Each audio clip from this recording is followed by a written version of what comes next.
નવા સમાવિષ્ટ વિસ્તારમાં સમસ્યા યથાવત છે। સરોજ પાર્ક 1, 2 સહિત 20 સોસાયટીઓમાં હાલાકી છે।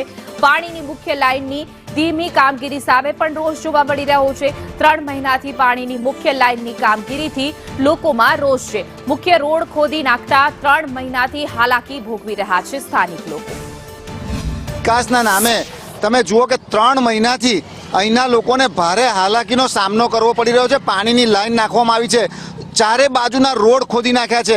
અહીંયાથી એમ્બ્યુલન્સ ના જઈ શકે, કોઈ એક્સપાયર થયું હોય તો વૈકુંઠ રથ જેવી સુવિધા ના મળી શકે, કોઈના ઘરે દીકરીને ત્યાં લગ્ન હોય તો લગ્ન પ્રસંગની અંદર જાન આવવાની હોય તો જાન પણ ના આવી શકે। આવી વિકટ પરિસ્થિતિ વડોદરા મહાનગરપાલિકાના વહીવટી તંત્રને ચૂંટાયેલા પાંખે કરી છે। ત્યારે અમે બે હાથ જોડીને વિનંતી કરીએ છીએ કે તમે આ વિકાસની વાતો કરો છો, પણ વિકાસ ક્યારે પૂરો થશે?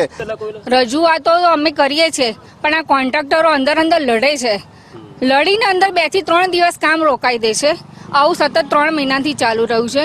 અને એક જ રસ્તામાં જો 3 લાઈનો નાખવાની હોય તો 3 કોન્ટ્રાક્ટ અલગ આપવાની જરૂર નથી। કોઈ પણ એક જ કોન્ટ્રાક્ટરને કામ આપો અને સત્તાધીશ મ્યુનિસિપલ કોર્પોરેશનના સત્તાધીશ અધિકારી હાજર હોવા જોઈએ। ઓફિસમાં બેસીને કોન્ટ્રાક્ટ આપવાથી કામ થતા નથી।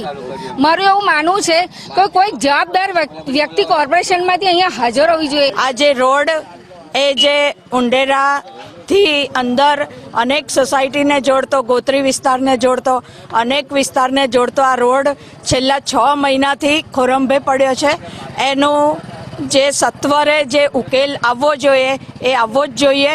પ્રજાને અનેક મુશ્કેલીઓનો સામનો કરવો પડે છે, અનેક પ્રસંગો પણ આવી રહ્યા છે, એની પણ સતત ચિંતા સતાવી રહી છે। મહાનગરપાલિકામાં એક નિયમ છે કે કોઈ પણ કામગીરી શરૂ કરો ત્યારે ત્યાં એક બોર્ડ મારવું પડે છે કે આ જે કામગીરી છે ક્યારે શરૂ કરવામાં આવી, ક્યારે પૂર્ણ થશે। પરંતુ વડોદરામાં સમાવિષ્ટ જે નવા વિસ્તારો છે ત્યાં આજે પાણીની લાઇનની કામગીરી હવે શરૂ કરવામાં આવી છે, કારણ કે અત્યાર સુધી આ વિસ્તાર ગ્રામ પંચાયતમાં હતો। 3 મહિનાથી પાણીની લાઇનનું અહીંયા કામ ચાલે છે। ત્યારે સરોજ પાર્ક 1, સરોજ પાર્ક 2 સહિતની 20 થી 25 જેટલી સોસાયટીઓ છે કે અહીંયા જે આ કામ ચાલુ કરે તેઓ હાલાકી ભોગવી રહ્યા છે। શાળાએ બાળકોને મોકલવા હોય તો સ્કૂલ વાન નથી આવતી, સાથે જ 2 વ્હીલર લઈને પણ જવું હોય તો તેમાં પણ ભારે મુસીબત પડે છે। અને જો લગ્ન પ્રસંગ હોય ત્યારે કોઈ લક્ઝરી બસ કે વાહનો આવવા હોય તે પણ નથી આવી શકતા। હાલમાં જ એક ગર્ભવતી મહિલાને પણ મોકલવી અહીંયા મુશ્કેલી પડી હતી। જો આગની ઘટના ઘટે તો ફાયર વિભાગ પણ નથી આવી શકતું અને એને લઈને રજૂઆતો કરાઈ છે, પરંતુ નિરાકરણ નથી આવ્યું। અને હજુ પણ જો આ રોડ રસ્તાનું નિરાકરણ ન આવે તો ઉગ્ર આંદોલનની ચીમકી સ્થાનિકો ઉચ્ચારી રહ્યા છે। કેમેરા પર્સન નિકેશ ઓળન સાથે કુણાલ શર્મા, સંદેશ ન્યૂઝ, વડોદરા। તો હાલ બુલેટિનમાં આટલું જ, પણ સમાચારોનો દોર યથાવત રહેશે।